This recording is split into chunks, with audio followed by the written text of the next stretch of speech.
magandang araw po ma'am. Ito po ma'am yung full setup ng ating sewing machine. Para makita nyo po, ito po ay 12 multiple stitches, heavy duty, foot pedal, metal bobbin case. So ilalagay nyo lang po dito yan ma'am. At itong ano natin, isasaksak po natin doon sa pinaka-regular outlet natin ma'am. Okay po ma'am, naintindihan natin yun ma'am. Then yung paglalagay natin ng sinulid ma'am, ito po siya, normal na bobbin case po siya. Yung karaniwang ginagamit sa Singer na luma na kulay itim. So ilalagay po natin dito. At isasabit natin dito yan ma'am. Ayan po. Kailangan po maganda po yung pagkasabit natin dyan ma'am. So dito po natin ilalagay yung mga freebies niyang another na accessories. Okay. So ito po siya ma'am. Ipapasok natin dyan. Tutunog po yan once na maayos po yung pagkalagay po natin ma'am. Okay. Ayan po siya. Tapos hayaan nyo lang po yan. Tapos maglalagay po tayo ng sinulid sa itaas. Yung mga normal na sinulid po ma'am, pwede nyo po to itaas itong stick nya, ilalagay nyo po dyan. So ako nilalagay ko yung extrang bobbing po nya ma'am, para po makita po ng customer kung paano po siya gamitin ma'am. So isasabit natin sa likod, tsaka dito po siya ma'am. Then dito naman po kailangan po maipit po dito ma'am, kasi yun po yung pinaka normal. Okay, so ayun po yung hook nya ma'am. Tataas yun lang po siya ma'am, ganyan lang po siya. Then ilalagay natin yan, tapos isasabit natin dito at dito po. Then ipapasok natin sa butas ng karayom niya po ma'am. Ayan po ma'am, naipasok ko na sa butas ng karayom. So kailangan po natin mailabas yung sinulid natin sa ilalim para kainin niya. So ikutin natin ito. Wag na wag po tayo ikot ng pagganong po ma'am. Bawal po yun ma'am. Dapat ganito po siya ma'am. Ganito lang po. Yan, dahan-dahan. Makikita nyo po magsasama yung dalawang sinulid. So ayan po siya ma'am. Pag nagsama sila, itaas mo to, pasok mo sa likod, lagay mo po yan at ilalagay natin itong drawer niya po ma'am. Then magsasample po tayo ng mga stitches ng ating sewing machine. Unang-una po ilalagay po natin to sa straight line. Then hanapin natin yung number 2 para mabuo po natin yung straight line ma'am. Okay? Yung number 1 kasi button holder po yan ma'am. Then ayan po siya ma'am. Napakatahimik at napaka-smooth po ng performance ng ating sewing machine. Dito to yung reverse niya po ma'am. Ayan, napakabilis po yan ma'am. Matatapos nyo po yung apuradong gagamitin nyo o tatahin yung tela po ma'am. So ayan na po siya ma'am. Ipapakita po natin sa inyo yung ginawa niyang stitches. Ma'am, ito po ma'am yung stitches na ginawa niya diretso po ma'am. Back to back po yan, napakalinis. Then isunod naman po natin ma'am yung zigzagger. Ito lang po ililipat natin itong 0 hanggang 5 po ma'am.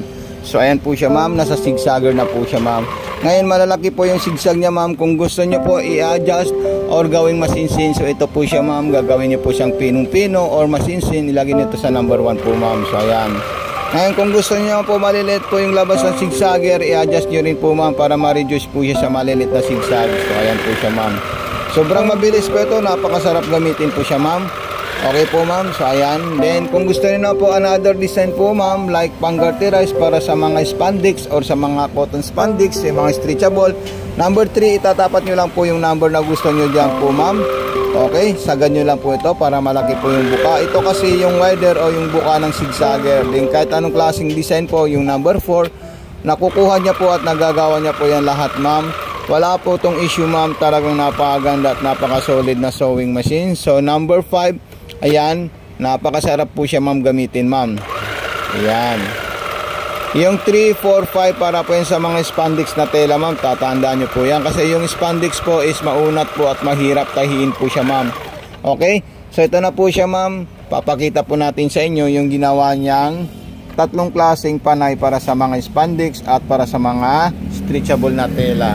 So ito po siya ma'am, para po ito sa malapa ditong dalawa. Ito naman po is para po yun sa makitid po ma'am.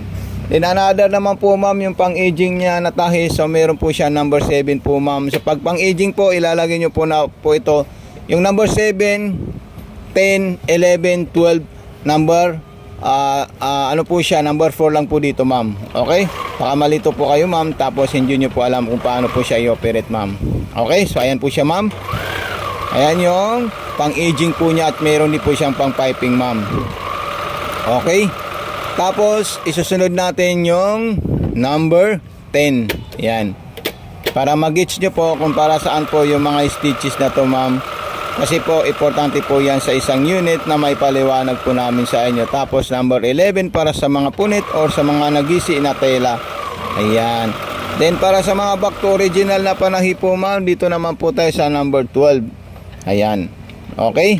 So napakadali lang po siya ma'am matutunan, at pwede nyo po ako ma'am i-PM ma'am pag gusto nyo po ng another tutorial or magpapatulong po kayo about dito sa sewing machine na nagustuhan nyo po ma'am. Then ilagay natin sa 0 para kadinang tahi yung lalabas po dyan ma'am. Ayan, sobrang sarap po siya gamitin ma'am, promise napakaganda po siya, lalong lalo na sa personal po ma'am. So ito na po siya, tanggalin natin yung tela natin para makita nyo po yung performance ng ating sewing machine.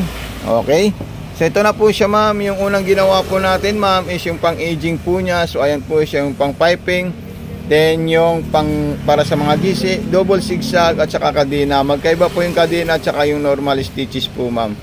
So napaka solid po yan, all in one na po yan ma'am. Hanggang button holder, kung magbo-button holder nga tayo ma'am, ilalagay nyo po natin sa number 1 ma'am. So ayan po siya ma'am.